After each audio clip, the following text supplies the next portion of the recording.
Everyone's been asking for it. Here it is. Jersey Jack Pinball, Disney, Pixar, Toy Story 4, Under Glass. What more could you ask for? What the hell are you talking about? Who are you talking to?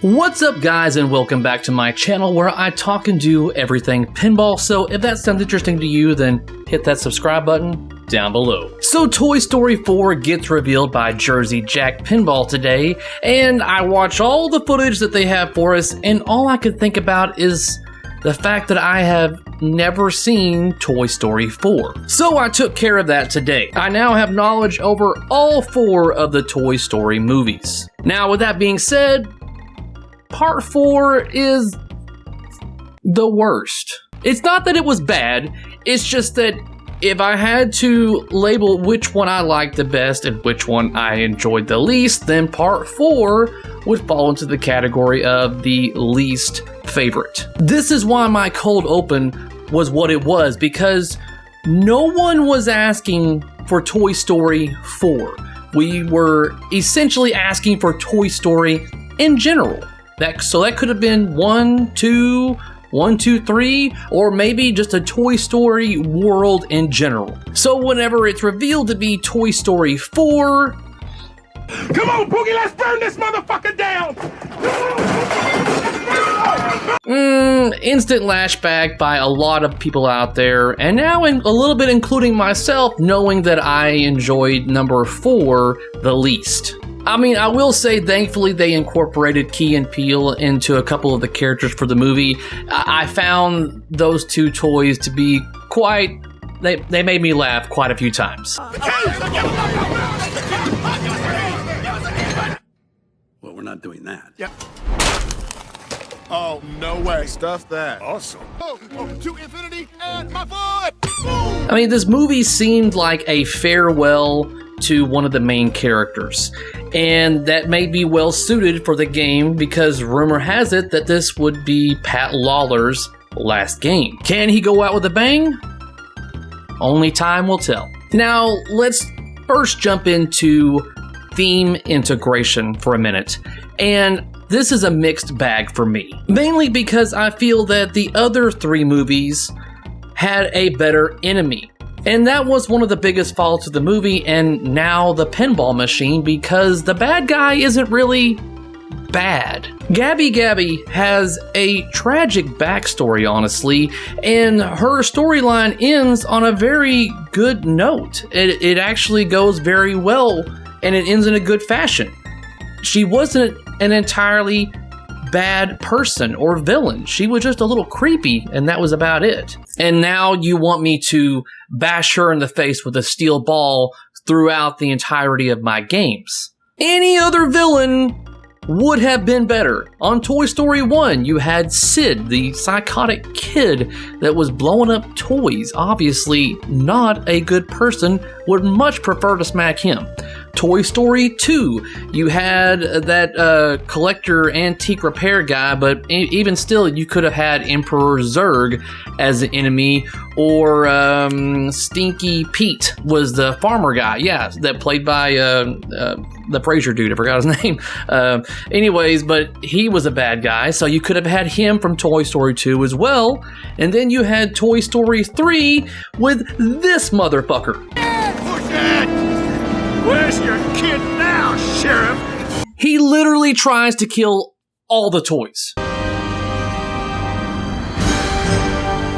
If you had no emotions at that scene of Toy Story 3, then something is mentally wrong with you, and chances are you're probably ordering a collector's edition. Back to bad guys. But they choose Gabby Gabby over the ventriloquist dummies? Benson? Now, granted, this was a choice made by Disney Pixar, so in the end, it is what it is. They made the license holder happy per their request. That is who they believed they were fine with getting bashed with a ball. So, like I said, It is what it is on that, but I feel like Benson the ventriloquist dummies popping up on the playfield, kind of like reminiscent to a Medieval Madness and the Trolls feel, would have been better. I like the Kaboom ramp shot that goes up to the upper level deck area above the pop-uppers. I thought that was pretty cool. Made me think of No Good Gophers. I don't know how I feel about that 10-inch display, tablet, iPad, whatever you want to call it, that is underneath the glass. Again, that's a mixed bag for me because I really feel that implementing more digital into pinball is a wrong move. I honestly feel that we live in a digital world, and so that moment that we take ourselves away from a screen and focus on the ability to control something physical and mechanical is a little bit of a refreshing, mind state for me. It's just something different because of the nature of the world we live in today. Instead, we are given a pinball machine, an expensive one at that, and inside this expensive pinball machine, it gives us the ability to play digital pinball. Yes, it's considered only one of the video modes, and it might be cool, it might be fun, but as of right now, it just does not interest me. But I do like how the fact when you're playing it on that screen, the remainder of the game is reacting light show wise to what you're doing inside the little iPad. So that's kind of cool. I think it'll look better in person when it comes to that. But if I had to choose between the iPad on my playfield or having another mech, I would choose having another mech every time. They have toys scattered across the playfield, and that's pretty nice, but what if one of these toys gets damaged with a flying ball or something like that? What are you going to do? I'll let you know what you can do. You can actually go to Amazon and purchase the entire Toy Story 4 Deluxe figure set for $27. I'm not kidding, guys. This is the exact set. You look at the images, they have the same base, same posture, same positioning, everything.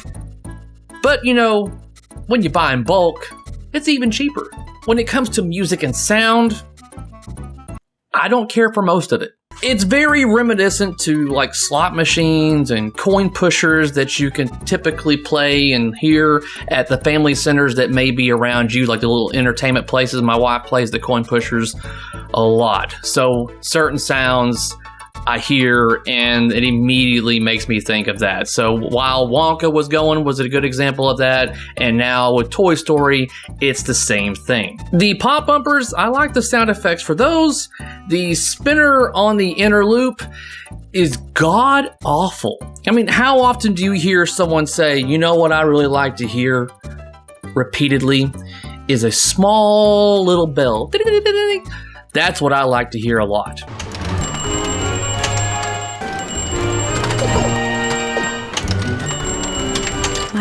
See what I mean? When it comes to animations, these look good, guys. I didn't see anything that I didn't like. They've got full movie assets, so I think that's going to be a big plus for this game. When it comes to the art, playfield, and cabinet, it's all Toy Story. It looks like Toy Story. If it wasn't done by Disney Pixar themselves, then color me surprised because it looks like Toy Story. It's congruent to the theme, so no complaints there. When it comes to the gameplay, it looks like it's going to be fun.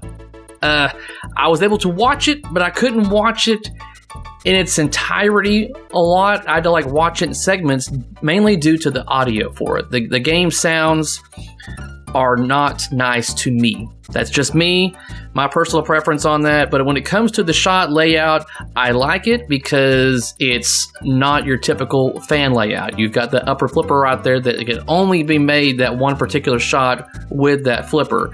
And just going by memory, I cannot recall if that's the only shot that flipper can do. I'd have to look at it again, but the fact that it's, not a typical layout does interest me. Now, when it comes to rules and code, I could go into a deep discussion about that, but let's let Joe Katz give you the lowdown on how those work. let's take a few minutes and play a game of Toy Story 4 Pinball. The first carnival game doesn't cost any tickets, so let's hit the left ramp and start one.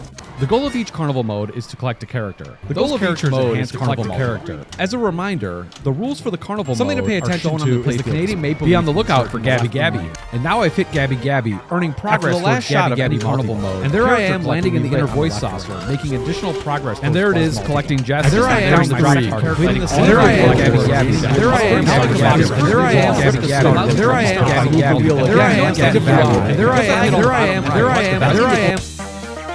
It was a lot of fun making this game, and I'm really excited for you to play it. Gabby Gabby. It makes perfect sense. Did you get all that? Tell you what. Here are the rules on their banner right here. There. That makes sense? Clear as mud?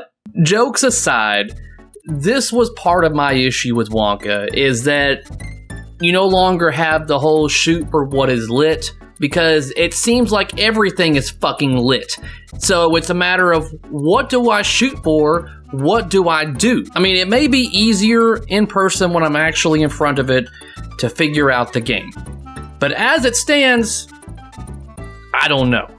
But they say that they have made the wizard mode easier to access. And by the way, we made that wizard mode substantially easier than some of our last games so that the average people in the world will eventually get to see it. And we did that by design. In my world, designing something in a pinball machine that no one ever sees except for 3 people is wasted effort and time on our part. Now, why did he say that? Well, because they learned their lesson, hopefully, with Wonka, because after the community started to complain about how a majority of people were not able to get all the golden tickets, they eventually came out with a 2.0 code to make the game easier. So as of right now, when it comes to the code, it's up in the air, but hopefully they learn from their Wonka experience. Okay, that's the game pretty much. So let's get down to the nitty and gritty. Do I think that this game is worth $12,000?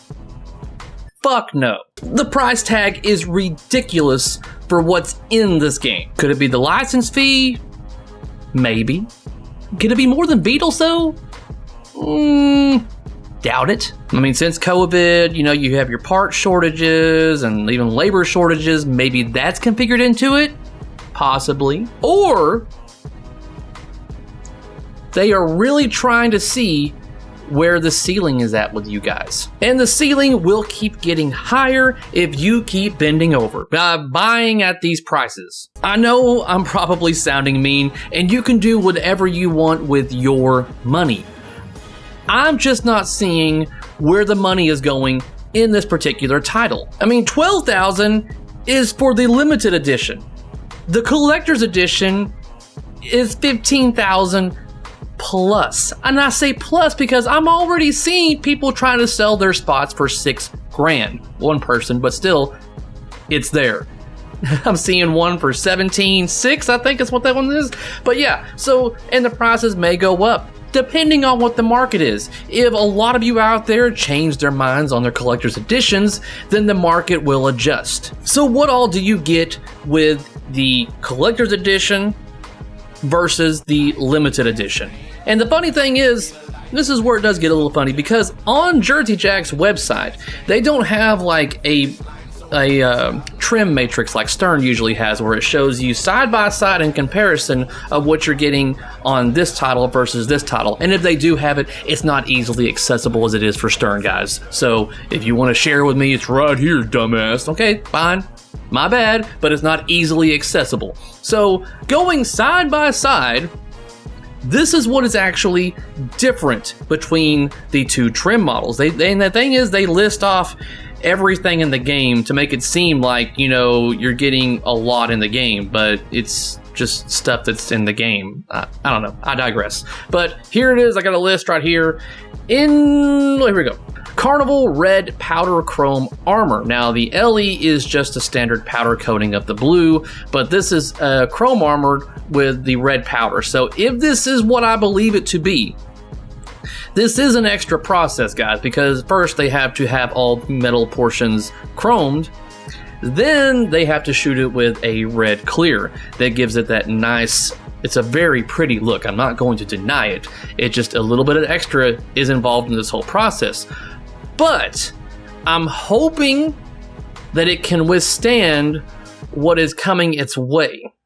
Because I have seen games with this type of chrome plating with the powder on it, the chrome powder, or not chrome powder, but that clear powder over the rails mainly, on the wire forms. I've seen them chip on older games. So there may be a new standard or new procedure on what they're doing. I'm just saying I've seen it and it's not pretty. I can only imagine what a ball launching off that kaboom ramp, hitting that wire form that goes across the play field, what might happen. If it can take a hit and keep on going, that is great, but just something to think about. Individually numbered CE plaque, limited to 1,000 units. Okay. Pixar Luxo ball shooter knob. Okay. Exclusive playfield artwork with sparkle accents, and may I remind you guys, this is Mirko.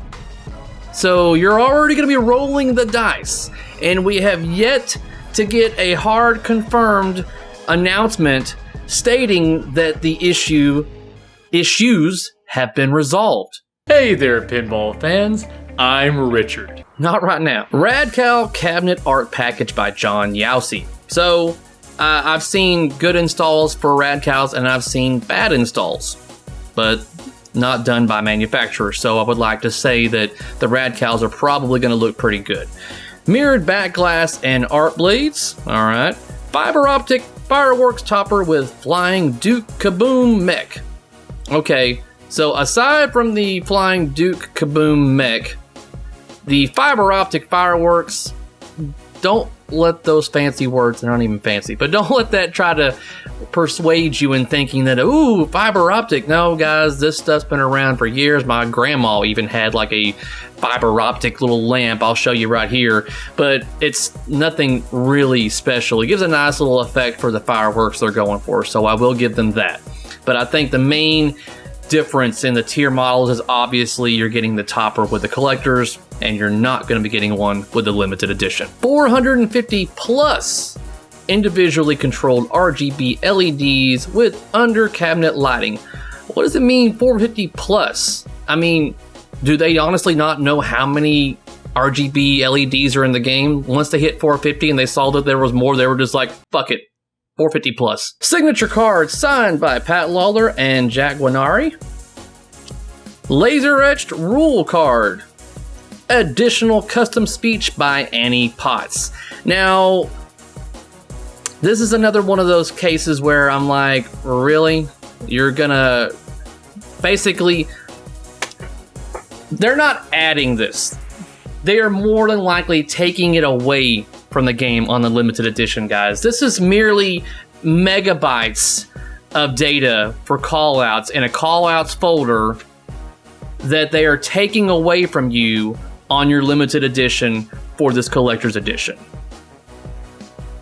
And why is it that Annie Potts callouts are considered to be for collector's edition but not Tim Allen? I don't know. There's probably some contract work in there that determines whether or not that should be in collector's editions. I don't know. I feel like if Tim Allen and Annie Potts' callouts were only on the collector's edition, then I'd be like, oh, damn. You know, that'd be much more reason to go for the collector's edition. But even then, they're just callouts. I mean, I say that, but there are some games where the callouts are a make or break. I don't think it'd be a make or break for this game. But going over this list, in comparison to JJP's predecessor games, this game has no gameplay differences. I mean, like, all of these items are pretty much aesthetics except for the callouts, but that doesn't change the way you play the game. So if you think that all that I listed is worth the extra thousands of dollars, then go ahead. I mean, I just have a feeling that Jersey Jack Pinball may have just found the ceiling. What JJP is doing is they're not targeting most of us. They're targeting the next generation, your children, my children. And they know it. They want this game to light a passion inside of them that draws them into the hobby. And this game may be just the one to do it. I mean, this is a huge theme that is universally known, but not every new game that gets released by a manufacturer can, nor should it be, of interest to everyone. So as harsh as it may seem I am being towards Jersey Jack Pinball, my hat goes off to them for trying to bring in the next generation into the pinball hobby. I also appreciate them releasing gameplay video merely minutes, if not an hour after launching. That's something you do not typically see when a manufacturer launches a game. You don't see gameplay until sometimes days or even weeks afterwards. So the fact that they have full movie assets, custom call-outs with Tim Allen and Annie Potts, I mean, definitely shows me that they are trying to bring us the best they can for this particular theme. I mean, if you don't have the means to buy this game, then I do strongly recommend that you bring your children to a location near you that has the game to play it. To see if in fact this game does light something inside of them to draw their interest more into what we as pinball enthusiasts are interested in. Some of the footage used in this video is taken from the featurette that Straight Down the Middle did today, and if you have not seen this video, I will put a link in the video description down below. I highly recommend you watch it. The quality is amazing. It gives you a lot more insight and information about this game. So you've heard my thoughts and feelings on the Toy Story 4 pinball machine. What are yours? I'd like to know what you think about the game. Good? Bad? Price too high? Have we met the ceiling yet? A special thank you to all my Patreon supporters out there, and if you would like to join the club, then by all means, I have links in the description down below. Give me the usual thumbs up, subscribe button, ding my dong, and until next time guys, peace out.